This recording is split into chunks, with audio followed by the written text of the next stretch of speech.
Okay. Hello, everybody. I hope you're having a wonderful Monday. Today, as you could probably see from the title, I wanted to talk a little bit about astral travel and how we can make it more likely that we can actually induce an experience, and talk about the things that maybe we can be doing differently that will help us achieve out-of-body experiences a lot easier. So I hope you guys are having a wonderful Monday. Definitely let me know if you are here or when you get here, because I am really excited to be able to connect to you guys today. Hey, how's it going, Nick? What is up? I think this is the first live video that you've made, right? I think. So good to see you. How's it going? Been a good minute. We have connected. So just in case, I don't know if you were here for the first bit, but we're going to be talking about out-of-body experiences. So if you have any questions about out-of-body experiences, definitely leave them in the chat if you guys have had any experiences that you want to share, anything like that. Takeover, how is it going? Oh, and you had a lucid dream? When was that? Was that your first lucid dream? Or have you had lucid dreams before? Remind me. I don't know if we've talked about that. So we are going to be talking a little bit about inducing lucid dreams in the future. We're going to tie that into this a little bit, but today is mostly going to be based around like sleep paralysis and out-of-body experiences, how we can kind of induce those.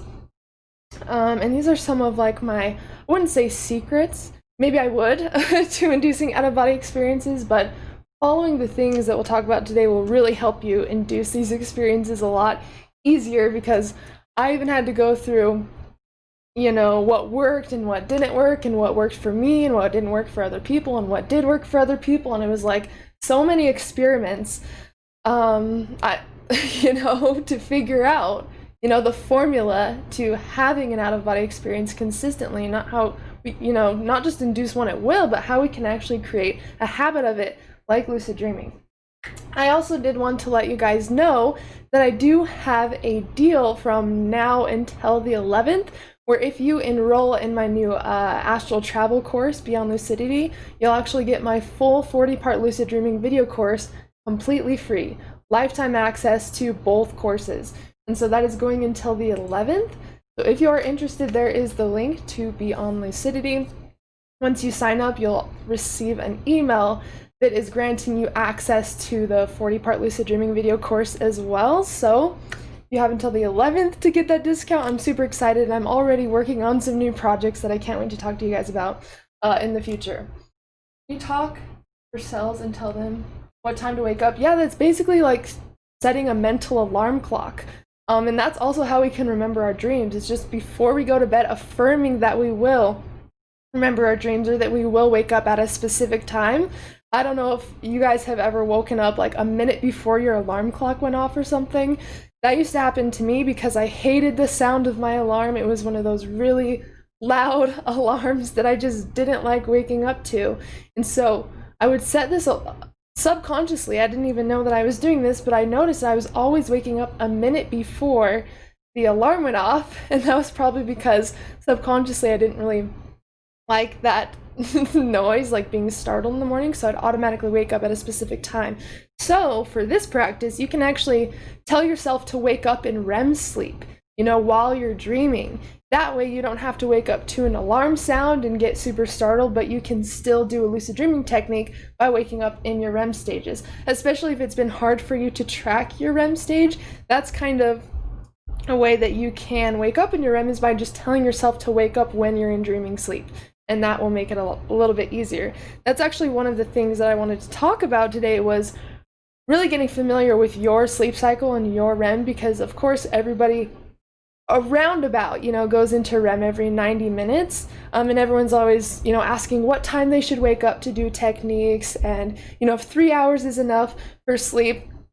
Usually every 90 minutes is when you're going to be in dreaming sleep, but you'll just have to play around with it because it is different for everybody, but it is around, you know, 90 minutes. That's why it's important to see what works for you, see what doesn't, you know, and take in as much information as you can.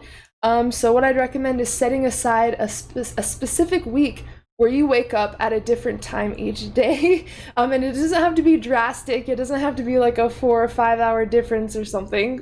I hope not. Like, you can just make it, you know, even 15-minute increments, because once you can target that REM stage, you basically are giving yourself easy access to a lucid dream or an out-of-body experience at really any day that you want to, because you've learned your sleep cycle and you've become familiar with when you go into dreaming sleep. So, and for any of you who are in my courses already, there are, like, as you know, ways that you can, you know, track your REM stage. For anyone who is not in my courses and hasn't seen those videos, if you have like a sleep tracking app, that's something that you can use. If you have like a Fitbit, that works as well. I know there's a few different ways, but the easiest way for me is to also pay attention to what time you wake up in the middle of the night, because REM is our lightest stage of sleep. Our brain is actually more active in REM sleep than it is when we're awake. So if you randomly wake up in the middle of the night, it might just be because you are actually in REM dreaming sleep. It doesn't always mean that, you know, you can't sleep or you have insomnia. If you wake up throughout the night, you know, every hour or so or every couple of hours, it could just mean that you're waking up during your REM sleep. So if you ever have to wake up to go to the bathroom or anything like that, try laying on your back and meditating and see what happens. That's how I had an accidental out-of-body experience. And I kind of wanted to tell you guys about my first out-of-body experience. That way you can kind of get an idea of what it's like and what not to do, because I did ruin my first out-of-body experience because I didn't expect it to feel so real. So I kind of want to prepare you guys for your first experience if you have not had one yet, because it will kind of startle you at first because you really don't expect it to feel that real or that vivid. And so I kind of wanted to tell you a little bit about that. This was a planned out-of-body experience. I was trying for probably like months before this, and I decided, okay, I'm gonna wake myself up at 4 in the morning. I think I went to bed at like 11:30 or something, or around midnight. I remember waking myself up to an alarm, and I was really tired when I woke up. Have you ever woken yourself up for a lucid dreaming technique or an out-of-body experience technique, and you just say, okay, 1 second, I'm just gonna close my eyes and rest, and then bam, you just fall completely asleep? That was happening a lot before this time, so I made it a goal, okay, do not fall asleep this time. You're gonna stay up and sit up for a couple minutes, and then you're gonna lay back down and relax. And so again, it was about 4 in the morning, it was very dark outside, and I just stayed up in bed and I laid back down. And I did have a sleeping mask on as well. That's definitely something that I recommend having, because once you start to see your room through your closed eyes, that's one of the symptoms of having an out-of-body experience, is you will start to see your room through your closed eyes. And it's easy to trick yourself into thinking your eyes are actually wide open. It's a weird thing to try to explain, but having a sleeping mask on helps you convince your mind, oh, there is no way I could possibly be seeing. This is a sign that I am about to have an out-of-body experience. You know, it kind of helps you convince yourself that what you're experiencing is real. So I would definitely have some sort of like sleeping mask or something. And I just remember taking 3 deep breaths and completely relaxing. One of the biggest things for an out-of-body experience, guys, is to make sure that you're comfortable. You really have to be completely comfortable. Have any of you in here, have you guys heard of a sensory deprivation tank? Or like a float tank, they call it? It's basically where it's called a float spa. That's where you can find these tanks, and it's basically this little pod that has 900 pounds of Epsom salt in the water, so you float. And it's also body temperature, the water, so you don't feel the water. You can't hear or see anything in these tanks. Oh, you have? Okay, cool, Gabe. That's basically the exact kind of sensation you want to be able to recreate when you're having an out-of-body experience.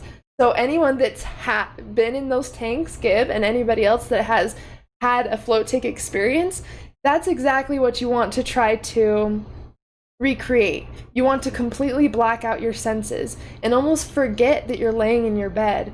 You want to forget that you're doing a technique. You want to like enter this space of just observation, of just awareness. You basically forget about your body and you enter this really cool trance-like state. You want to basically do that in your experiences. So for anyone who's, you know, been to a float spa before or had a float tank experience, you kind of want to be able to induce that. So it's disassociating with your physical senses. And the only way to do that is to be very comfortable. Because if the room is too hot, if the room is too cold, if your blankets are too tight, if you're like crossing your arms and your legs, you know, it's going to be very hard to tune out your senses because you're constantly going to be feeling something. So you really want to take time before your technique, if possible, to really set the energy of the room. Make it as relaxing as possible. Make sure the temperature is where you want it. Make sure you have a light blanket on, but something that's not too heavy that you'll constantly be feeling. And you almost want to make it feel like you're floating, just like the float tank. That's why I kind of use that as a reference, because you really do want to make it feel like you're just floating in bed. So when you lay down for your technique, you want to lay on your back. That is going to be the easiest way for you to induce the vibrations for an out-of-body experience. Because if you're on your side, it's not as like it's not as easy to tune out your sensations when you're like on your side of your stomach, you know, because you can feel you're like crossing your limbs, like you can just feel the weight isn't distributed evenly, I guess, through your body, if that makes sense. So laying on your back with your arms and legs spread out is going to be the best for you. Also, don't have like a huge fluffy pillow or something, because eventually your neck is going to get kinked, and it's going to kind of ruin the experience even if you're getting close. I want to tell you guys this information now because this is kind of stuff that I've had to go through as well, you know, getting really close to having an out-of-body experience, but then one of these things like ruining it, if that makes sense. So make sure you're completely comfortable. That's basically the gist of everything that I'm saying right now. Really set the room to make sure you're completely comfortable. So that's what I was doing in this technique. And I took, you know, 3 deep breaths, and then I started to enter this state where it was almost like I was half awake, half dreaming. And that is the perfect state for not only inducing a lucid dream, but also inducing an out-of-body experience. So if you're ever, you know, when you're like kind of dreaming, it's like you're thinking, so you're awake, but you're seeing kind of dreamy images and dreamy things, or you keep slipping into sleep and then like out of it. It's like a very light sleep, and then you'll kind of hover, you know, between awake and asleep. That is the perfect state for inducing a lucid dream or an out-of-body experience, because you're putting your body to sleep by doing that, and you keep bringing your mind back to wakefulness. Even if you fall into sleep, you constantly bring your mind back, so you're, you know, beginning to hover on this line between awake and asleep. And eventually, doing this, you're going to start to feel sensations that you usually do not feel. And we know this as sleep paralysis, but it's not as scary as it seems, or that you've been told it is. That's why I have an entire playlist on sleep paralysis, because I really want to demystify sleep paralysis and the stuff that you may be experiencing. There is a scientific explanation of why sleep paralysis happens and why what happens in sleep paralysis happens, you know, what makes up our experience. So I want to be able to kind of help. I don't want that to be like a roadblock for you guys. You know, I know a lot of people are trying to avoid sleep paralysis when learning this practice, but if it's something that you're nervous about, it's probably best that you overcome it anyway. And I say that with basically everything in life, whether it is waking life or something that you've been running away from in a lucid dream or an out-of-body experience. You know, if it's anything that makes you uncomfortable in life, really is the point, is you should go towards it and you should overcome that, because we shouldn't let those things, you know, get in the way of our practice. So sleep paralysis is one of those things. If it makes you nervous, you probably want to master it, or master inducing it, or get comfortable in being in the experience. So some symptoms of sleep paralysis that you're going to most likely feel, again, it's different for everybody. You might have all the symptoms, you might have 1 or 2, really depends. These are the most common symptoms anyway, is a light buzzing sensation, kind of like a vibrating sensation. So if you've ever taken a nap, for example, I'm sure you guys have, and you won't fully reach sleep paralysis, but you'll feel this weird feeling. It's almost like, I'm sure almost everyone in here has experienced this, where you're sleeping and it feels like you're falling, you know, and you jolt awake. I'm sure you guys have had that happen, right? What's basically happening there is you're starting to disassociate with your senses, and you're basically half awake, half asleep. So when you feel this falling sensation, it's because your brain doesn't know where your physical body is because you've tuned out those senses. And so it sends you the jolting sensation because the body's trying to make sure you're okay. And the reason why that happens is because that's actually one of our survival instincts. This is from like monkeys and other wild animals that sleep or hang out in trees. Eventually, when they're falling asleep, your body jolts you awake to make sure you don't fall out of the tree or get hurt. That's basically why we have that whole reaction. So it's kind of cool that it's been passed down to us, and it's part of our biology in that way. But if you have ever experienced that jolting awake when you're in your nap, that's because your body's almost asleep. So if you ever experience that, you can anchor that for an out-of-body experience.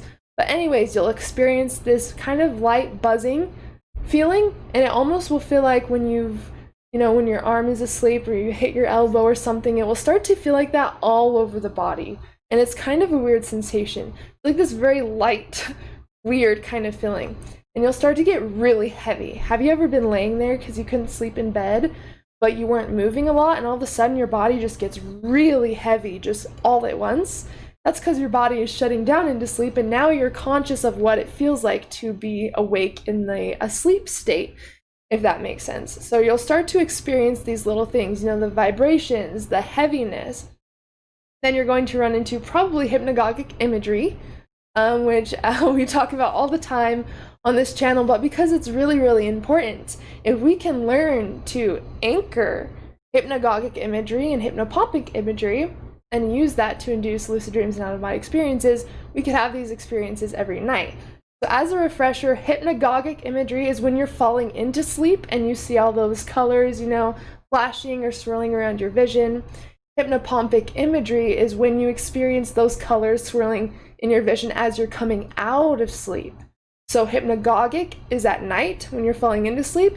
Hypnopompic is the imagery when you're coming out of sleep. So if you ever experience those two things, surrounding your sleep, that is a good stage or phase that you can use to induce an out-of-body experience. I just want to give you guys some of just some things to look out for if you ever run into anything, when you're taking a nap. Even if you don't mean to induce it, it's like, oh, I know what this is. I can actually induce a lucid dream right now. I want you guys to have little things that you can use as almost like landmarks based on what symptoms you're experiencing, if that makes sense. I hope that makes sense. I met up with someone in my dream that was talking to me about 5D. Oh, awesome. That was lucid? Did you have neat dreams in Cali? Yeah, I did. And what's weird, when I travel, I have a lucid dream almost every single night. That happened especially when I went to Mexico. That was really crazy. I've been told by my family that I'm still responsive even in my sleep. Do you know why that is? It's probably because you have more awareness than others in sleep. That's basically called dual body awareness as well. It's where you're aware of your physical body as you're in sleep. Have you ever been dreaming and all of a sudden you start to feel this vibration all over your dream body? The reason why I ask is because that's happened to me, and that's because I am in my dream, but I can feel my physical body in sleep paralysis at the same time. So if you're talking and responding to people in the physical world while you're sleeping, then you're most likely experiencing dual body awareness, which is you're tuning into both bodies at once, which is pretty cool, the physical body and the dreaming body. The issue I've had is I never remember my dreams. It's real hard to write them down when you have no memory of them. Been an issue for me since around 1996. Have any ideas on how to remember? Yes, Gib, I do. So even if you do not remember your dreams, you can still use your dream journal. We want to make sure that we're using our dream journal every single day, regardless if you remember a dream or not.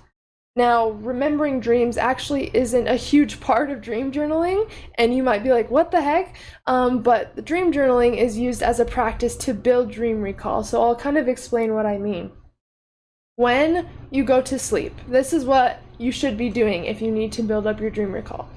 As you're going to sleep, as we know, that's when the subconscious mind is open. So affirmations, intentions, expectations are really powerful at this time.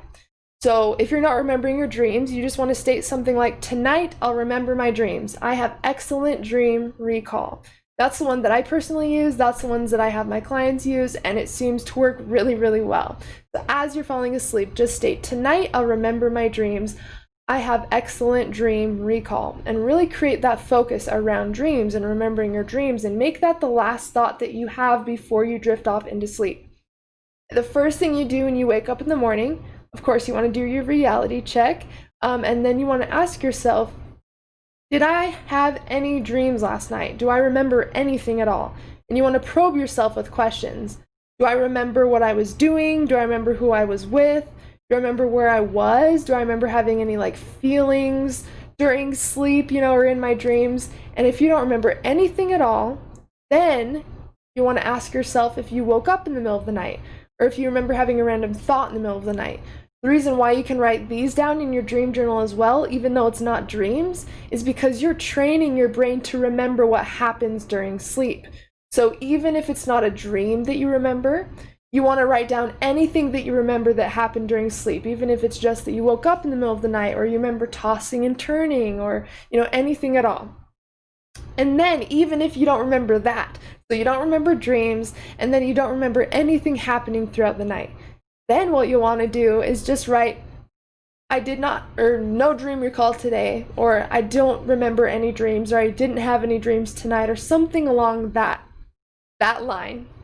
And what that's doing is telling your brain, oh, so even if we don't remember dreams, we're still going to report what happened. So this shows that it's actually a priority to remember what happens during sleep.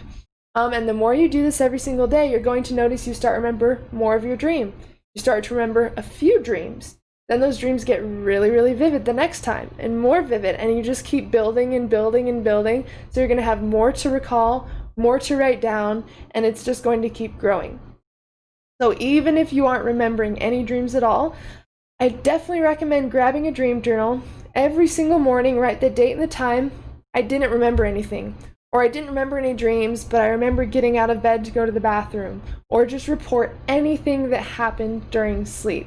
And with consistency of doing that, probably within the first week, you're going to start remembering your dreams, and then you'll actually have something to write down and report.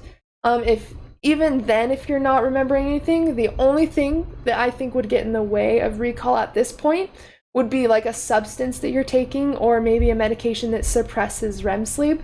So if you drink a lot, or if you smoke a lot of cannabis, or use THC products, those are things that can suppress REM sleep. But other than that, that alone with the dream journal, and you know, saying that affirmation as you fall asleep, and first thing in the morning, doing the recall practice, you should be remembering your dreams within about a week. I'd say 4 to 7 days on average. But that's what I'd recommend. Hey Raphael, how's it going? I already had the sensation of dual body consciousness. Isn't that crazy? When I first experienced dual body awareness, it was really insane. Developing chakras and working with energy. Yes. So that's another thing that I had on this list. I wanted to give you guys an energy technique that you can use to actually kind of awaken your energy body. And keep in mind, the reason why energy work is important and breath work is because when we're having out-of-body experiences, we're using our energy body to have an out-of-body experience. So we have our physical body, and then we have our emotional body, or our energy body, and that is our astral body. So we want to make sure it's lively, right? And we want to be able to feel our energy, because if we're not feeling our energy or getting used to working with our energy body, it's probably going to be a little bit harder to have out-of-body experiences. So I wanted to do like a little, or show you guys a little thing that you can do either sitting up or lying in bed. I'm gonna get on my knees so I can show you. Okay, so what you're gonna do, as we know, we have 7 main energy centers. So we have the root chakra, which is at the point of, or the base of the spine.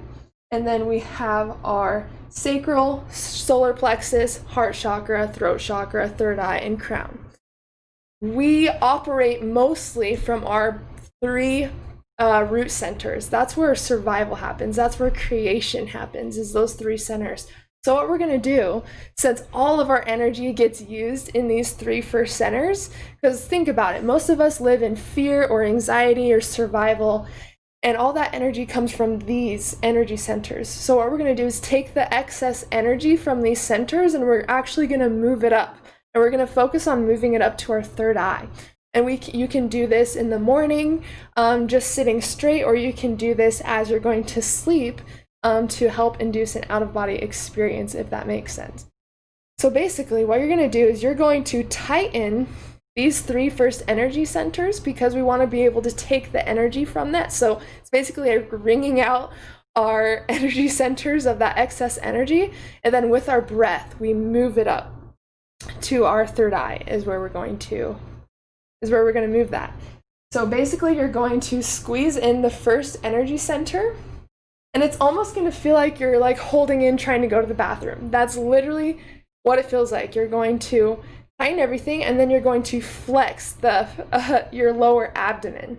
So basically what that's going to feel like is you're just going to pull in your abdomen to your spine. So it feels like your abdomen is really close to your spine. You're holding it. It almost should feel like you're doing crunches or push-ups. You know, you should feel energy being used in these centers.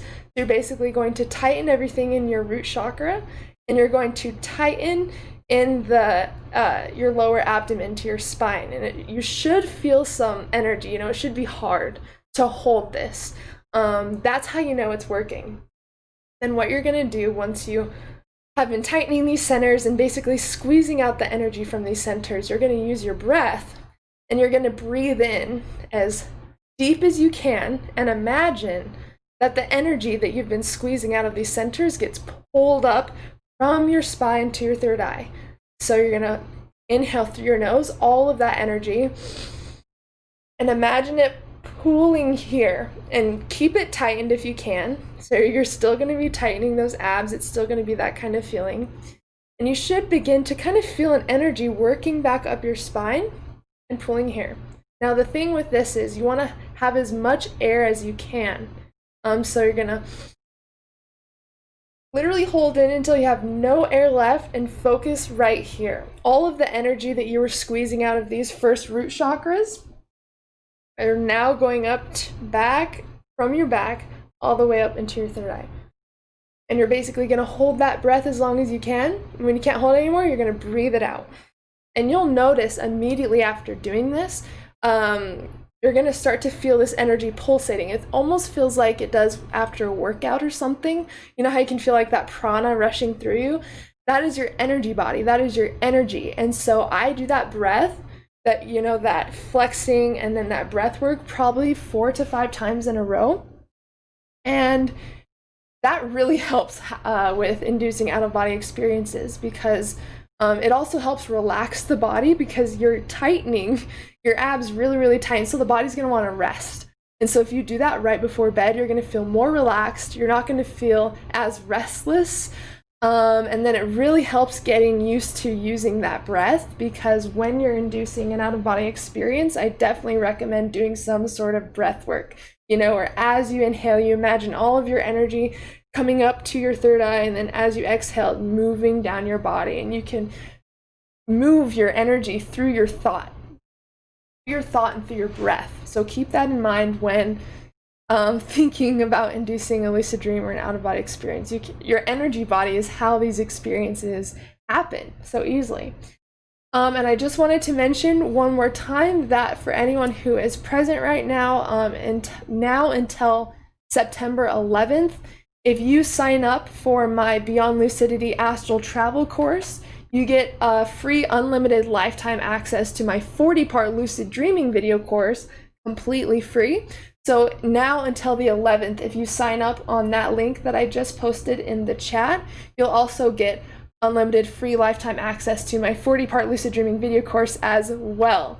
That's a killer deal. You're actually getting over $500 worth of free add-ons by signing up for Beyond Lucidity. So again, that's going until the 11th. I just wanted to let you guys know, just in case anybody is interested in learning how to induce out-of-body experiences and induce lucid dreams at will in less than 30 days. It can really happen really, really quick, especially with the right fundamentals in place and the right techniques, you know, and mastering the basics of these practices. So there is that link for you. Again, anyone who signs up, I will be emailing you access to both courses. And this does come with 2 free mentorship sessions, 1-hour mentorship sessions with me, along with binaural beats meditations that will be emailed to you once you sign up for the course. So just wanted to put that out there for you guys. So those are the main things you have to keep in mind when inducing an out-of-body experience. Again, the energy work is very, very helpful, because if we aren't used to working with our energy or moving our energy around, it's going to be very hard to use our energy correctly to induce an out-of-body experience. So we want to get used to using the breath, used to using our visualization, and used to using those in harmony with each other, if that makes sense. So keep that energy work in mind. That's basically the main one that I use before bed or as soon as I wake up. And if you're in sleep paralysis and you're trying to move your body or your energy body out of your physical body, then you're going to want to use your thought and imagine movement.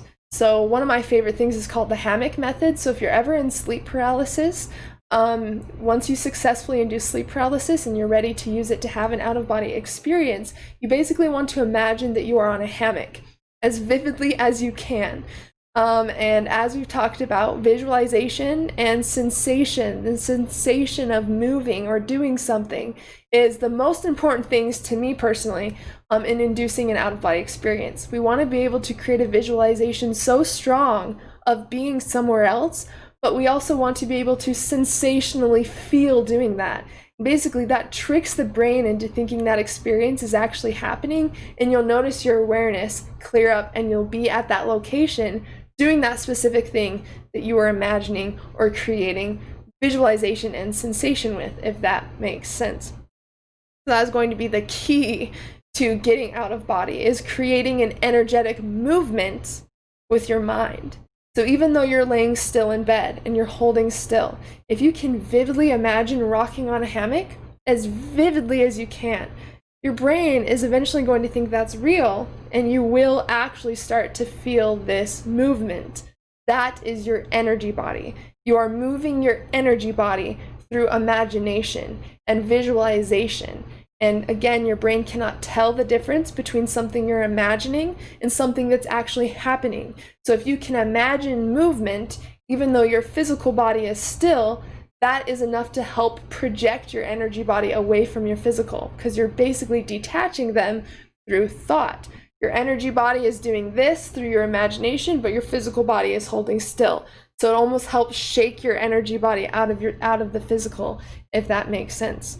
And all that you need to do to move your energy body or to move your astral body is to do it by thought. That's also how you move around once you're actually in the out-of-body experience. You move around by thought and intention. You don't need to walk anywhere, you know, you don't need to like take an astral bus to get somewhere once you're out of body. You can actually just move around through thought and intention, or think about exactly where you want to go, and you'll open your eyes and you'll actually be at that location. It's kind of like the lucid dream, how we talked about expecting and intending something to happen, being the director of your experience. It's the same thing with an out-of-body experience. That's why if you've never had an out-of-body experience before, practicing things in the lucid dream is going to be very beneficial to you, because it helps you gain control, helps you learn to stabilize and ground the experience, and it also gives you a safe space to interact with your fears and overcome any fears that you may have. I definitely recommend doing this before going into the out-of-body experience, because even though the lucid dream feels more real than real life, the out-of-body experience feels even more real than that.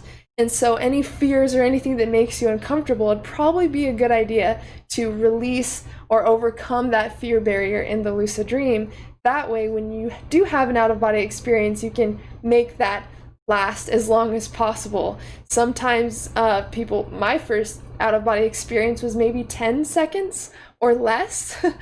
So as you can see, if we're putting in all this work to have an out-of-body experience, we do want to try to maintain that experience as long as possible. And anything that you think of immediately will appear in your environment, kind of like the lucid dream, but a little bit different and more real, like we talked about. So that's where the control comes in. You have to learn to control your thoughts, because as soon as you think about something in the out-of-body experience, it's going to pop up immediately. That's the interesting thing, is it's a thought responsive state. This reality as well is also a thought responsive state, but it takes longer for our thoughts to manifest into something physical. But in the out-of-body experience plane, it's not the three-dimensional reality. We don't have this density in the astral plane. So as soon as you think about something, it actually manifests right in front of you. That's why you have to kind of, it's almost like be careful what you wish for, but like immediately. So as soon as you think about something, you will be directed there, or you will see that reflect in your experience somehow. So that's that's a good thing to note, just in case you are kind of nervous over, you know, kind of maybe just nervous of the unknown, because if we don't know what's going to happen, our mind tends to kind of play out these scenarios, if that makes sense. Like in the lucid dream, if you get lucid, but it's like just in this empty kind of like gray smoky area, like your mind's gonna be like, oh my gosh, I don't know where I am, this could happen, maybe this could happen, you know, you start to think of all these scenarios. If you do that in out-of-body experience, what you're thinking about will most likely just manifest in front of you. So you want to use your thoughts to your benefit and not to your disadvantage, if that makes sense. So the lucid dream is a really good place to practice that thought control, and that like maneuvering through your experience, if that makes sense.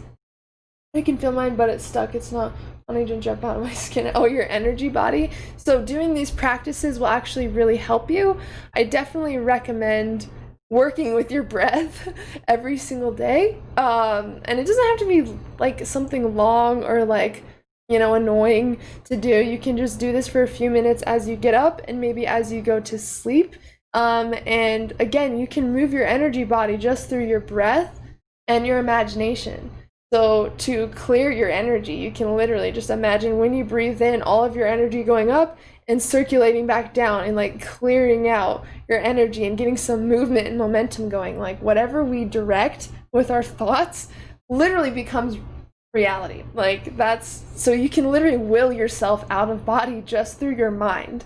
Like it literally is like that, but we have to learn to maintain visualizations, to make them stronger, and be able to make them feel real to our brain in order to have an out-of-body experience. And one of the things is to work with your mind's eye. So to exercise visualizing with your mind's eye.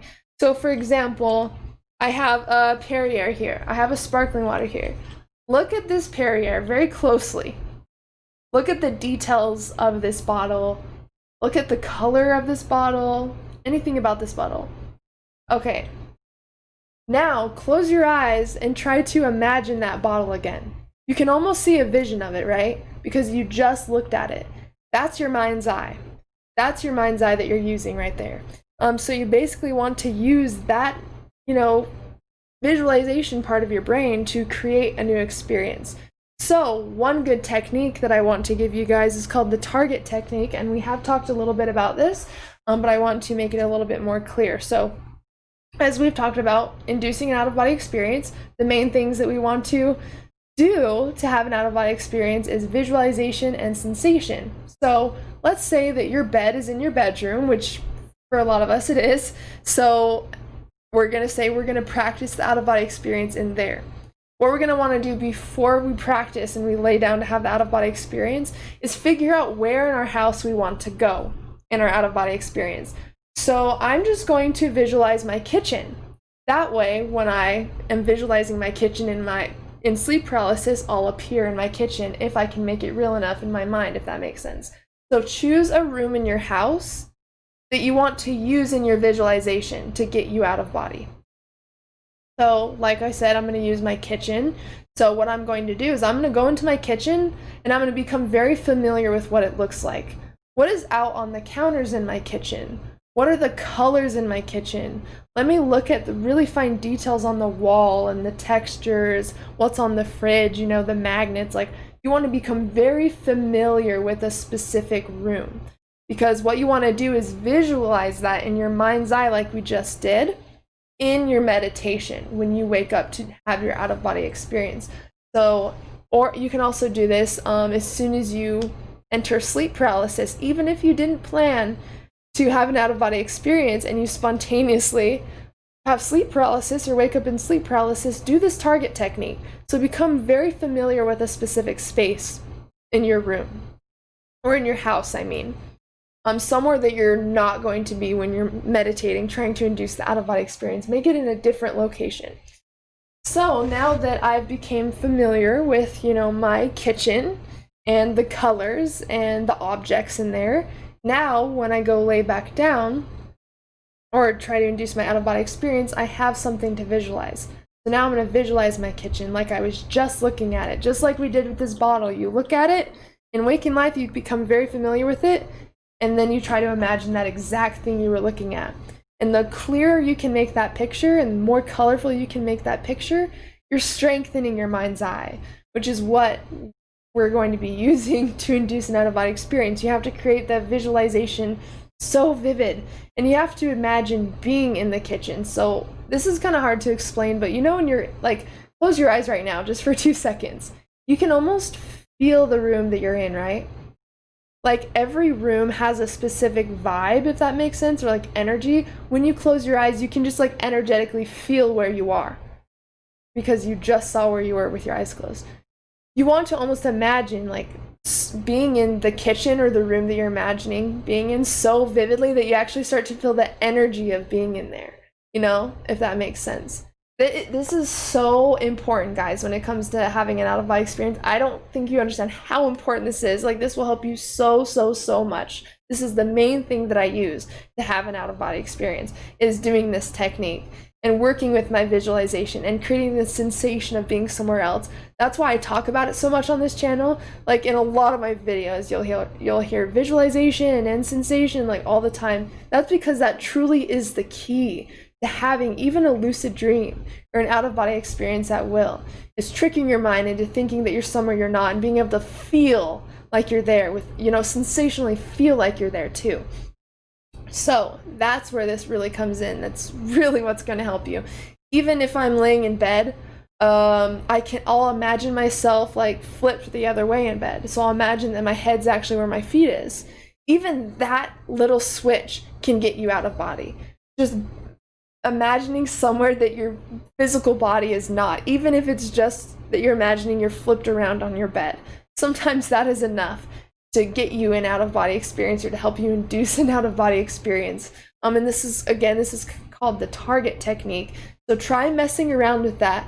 Choose a specific area in your house, even if it's like a chair, your favorite chair in the living room or something. Become very familiar with that area, that space, the energy of that space, what your chair looks like, what it feels like.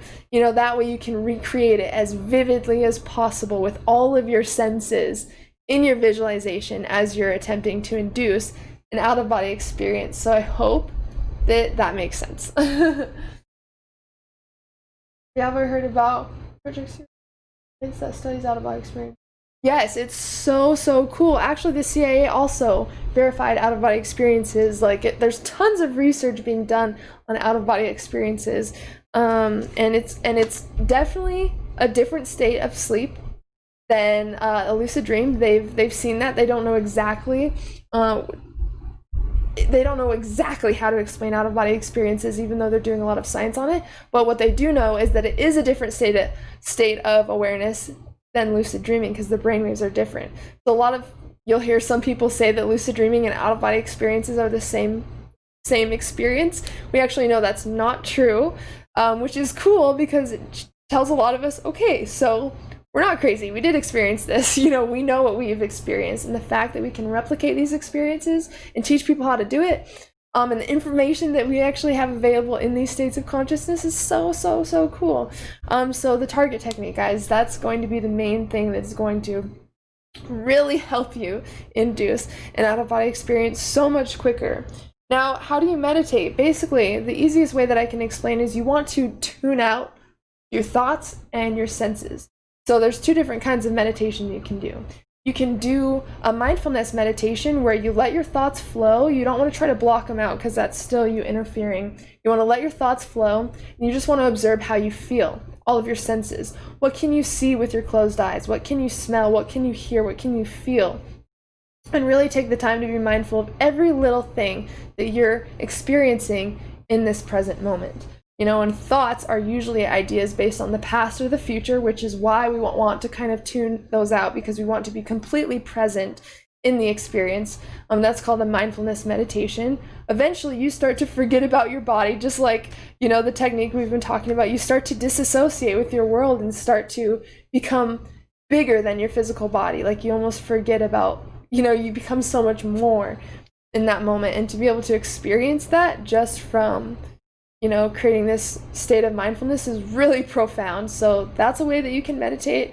Also, it's what they call reaching infinite intelligence, which basically you want to think about nothing. You want to, like, you just want to almost clear your thoughts completely, not even focus on anything. That takes a little bit more practice because we're so used to thinking and acting on things. You know, we're not used to just like being and not having thoughts. So it takes some practice and some mind control, honestly, to be able to like not focus on something but focus on nothing. Just be in this empty state, this empty space, and just be the observer.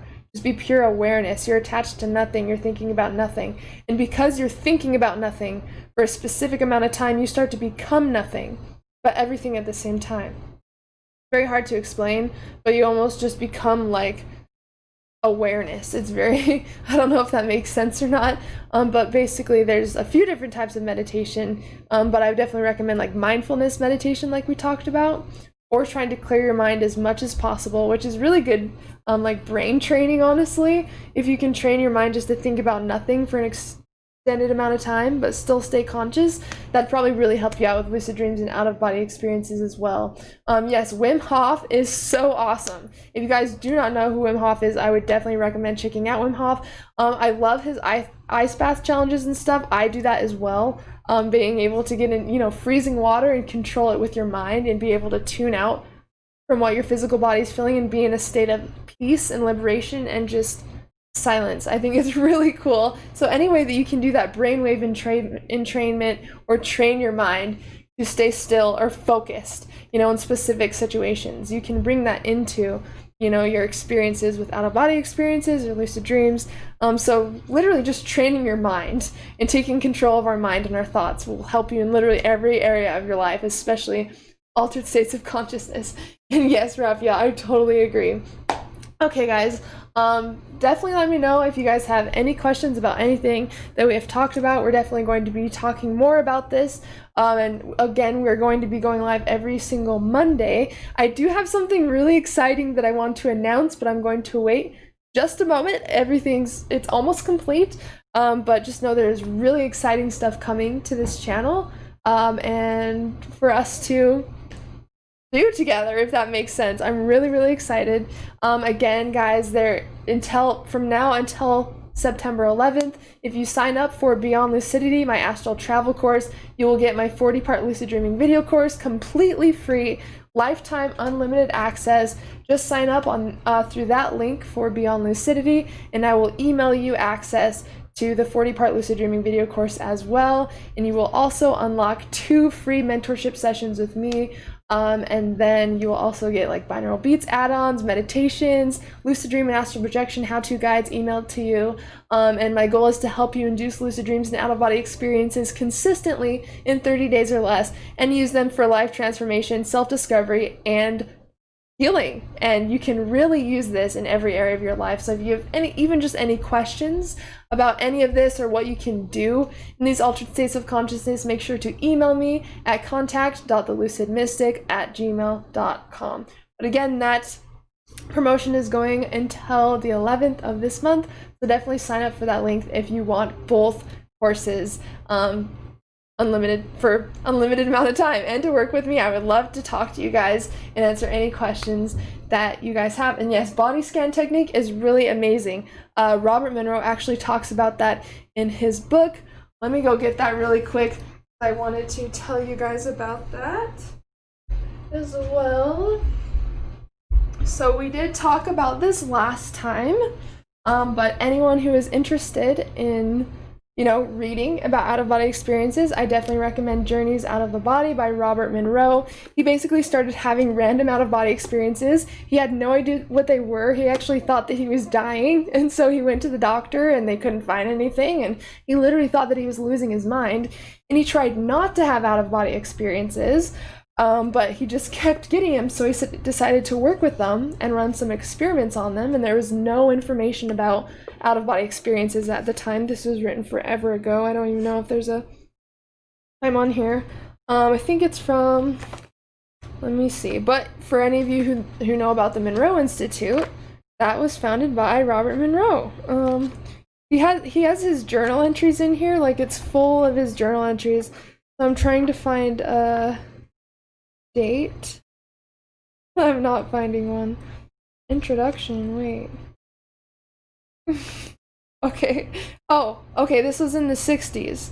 And that was like halfway through the book. So probably around like mid-50s is when he wrote this book. So it's really, really cool. And it kind of helps you just like get super psyched about out-of-body experiences, you know, just hearing other people's experiences. And he has some techniques in here as well. So just try to engage with that information. That's why I want to consistently go live with you guys. That way we can share our experiences, share new techniques, what works, what doesn't work, and just create a big community around altered states of consciousness and creating expansion, not only for ourselves, but for others as well. So I really want to create that safe space. And yeah, so I hope this has helped you. Definitely let me know, you guys, if there's any questions about anything that we talked about. I do have to go. I am going to be creating a couple new videos coming out, and then I have to finish the thing that I'm working on that I can't wait to tell you guys about as well. But again, if you guys have any questions about my mentorships, classes, courses, anything at all, check out that link, or you can just email me at contact.thelucidmystic@gmail.com and I'll get back to you. But I love you guys so much. Thank you so much for joining. We will be back next Monday, and I do have a video coming up every single Saturday. So I'll talk to you guys then. And as always, I'm wishing you endless love, endless lucidity. Thank you guys again for joining. Thanks guys again, and I will see you next time.